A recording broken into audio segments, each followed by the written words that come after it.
This is Radar for On the Radar Entertainment Blog coming to you with NBA second half observations. So if you go all the way back to the first half, I did a video. Here's my video of the second half. So in the first half, the Bulls and the Heat were tied for first place. And the Bulls were hit by so much COVID on their team in terms of isolation and having an outbreak that players, coaches, and broadcasters missed time. Lonzo Ball got hurt. Zach LaVine missed some games. Caruso got hurt multiple times. Derrick Jones Jr. got hurt. They were without Patrick Williams for most of the season. So the Bulls had a lot of injuries and COVID outbreak.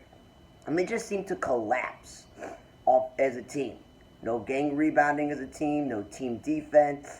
Not playing a lot of isolation ball. Not a lot of team ball. Not passing the ball. Not distributing. And that was the biggest thing. The Bulls dropped all the way from the first seed and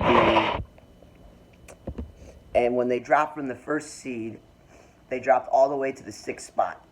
The Miami Heat also dealt with a lot of injuries. Oladipo and Morris and even Butler and Bam Adebayo. A lot of guys got hurt, and they still did it. And I'm not going to say it's Miami Heat way, but their scouting and their development with second-round picks, undrafted free agents, foreign players, like they know what they're doing. And they were somehow able to overcome it with like the likes of Strus and these other guys on the team. They just all put it together and they stayed in first place. The Celtics, they were a little bit uneven in the first half, and people were like, yeah, you're going to split up Brown and Tatum. Well, guess what? They didn't split up Tatum and Brown. They went and added Derrick White Jr. at the trade deadline and got Tice back. Those additions made the team better because between Horford and Tice, they got three-point shooting big men, and Derrick White leading the offense as a point guard off the bench really helped them out. Now, they lost Robert Williams, and he may not even play till the second round. That's how the Celtics jumped all the way up. The Bucks, they were like in the middle of the pack because, world championship teams, they kind of have a hangover sometimes from winning the championship, but they put it all together and finished top 3 when they were just middle of the pack in the East. And the Raptors, just a couple months ago, they're like, well, it's going to be a playing game. But Pascal Siakam, rookie Scotty Barnes, and the rest of this team, they just shot up out of the playing games, and they moved all the way into the 5th spot, which means they'll be playing the Sixers. So the Sixers, even though they went and got James Harden, they pretty much stayed a top 5 seed. They didn't really go anywhere. They just stayed where they were, because with the Bulls and the Heat up in the top there, and the Cavaliers at the beginning of the season, the Sixers just stayed keen even. And then the Cavaliers, they took a bigger drop than the Bulls. They were a top 5 seed as well, but that was because of the young talent of Garland and Mobley and Okoro and Jarrett Allen at center. Like, they were playing really, really well. Then they traded for Karis LeVert, and they had even more talent on their team. They dropped all the way down to like the playing game. And that was because, again, guys got hurt and they missed time and they just dropped. But that's because of inexperience and them not being there before. So at least they're in the playing game, but they dropped all the way down.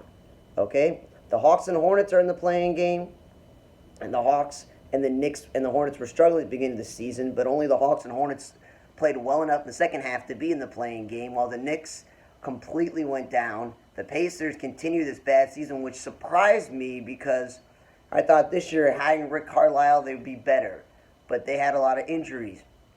They made a huge trade of trading Sabonis all the way to the West Coast and trading away Karis LeVert, who dropped almost 50 points on the Bulls in a game like weeks before he got traded, in order to get Buddy Hield and to get Tyrese Haliburton. So you get those two guys in place of having Karis LeVert and Sabonis, and they can just go to a more traditional NBA offense where Miles Turner's the center and they got a stretch four.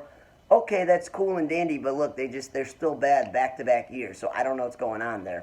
And the Pistons and Magic, of course, they're bad. They were at the bottom of the division standings at the beginning of the first half, and they're at the second half this time. And then in the West Coast, you had the Suns and the Warriors all being at the top of the standings. And the Suns, despite Chris Paul getting hurt and a lot of other injuries, they added some reinforcements for the bench at the deadline. They stayed in first place. So congratulations to the Suns. You may have a chance of going back to the NBA Finals, because if you can play the second half of the season without Hall of Famer Chris Paul and some other players, Very good job. The Warriors, because, Clay's been in and out, Thompson's been in and out, and Curry missed the last couple of weeks, and there's no James Wiseman, they dropped one spot, but they're still a top 3 seed. It's the Grizzlies who went from being like a top 5 seed going all the way up and clinching the second spot, which surprised me because John Morant did miss some time, but they were still able to overcome that and be really good, which is good for them in the playoffs. The Mavericks, basically, and the Jazz swap 4th and 5th spot. All that really matters is that the Jazz won't have home court advantage, but Luka Doncic's recent injury is 1 versus 2. So I don't know how the playoffs are going to go, but that's for my playoff predictions that I'm going to post at some point in the next 2 days. It doesn't matter about the playing game because it's just setting the seeding. And then Denver and Minnesota pretty much stayed out of the in that 6-7 range. You can give Jokic all the credit this year for all the great offensive numbers he put up, but the fact that he has played without Jamal Murray and Michael Porter Jr. for pretty much the whole entire season, that's pretty impressive.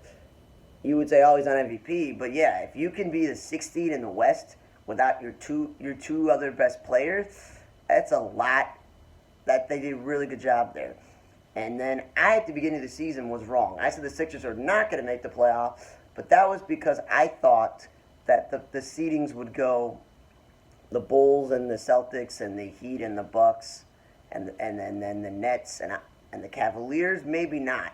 But I thought that because the Hawks and Hornets made the playoffs last year, that they would make the playoffs again, and I thought that the Pacers would be better off this year. So if the Hawks, the Knicks, and maybe the Hornets or Pacers were a playoff team with the Bulls, the Nets, even the Raptors, who I thought would be a low-level playoff team, like a 7 or 8, with the Celtics, Heat, and Bucks, I was wrong. I can admit it, that I thought that the Sixers wouldn't make it because it would just be Joel Embiid all season. But guess what? Joel Embiid put up an MVP type of season that surprised me.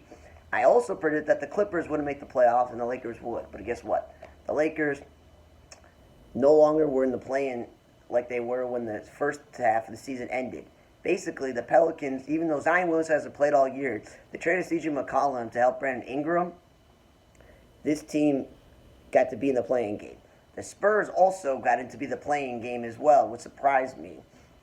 Minneapolis, I didn't think they would be. Minnesota, I didn't think they would be a playoff team.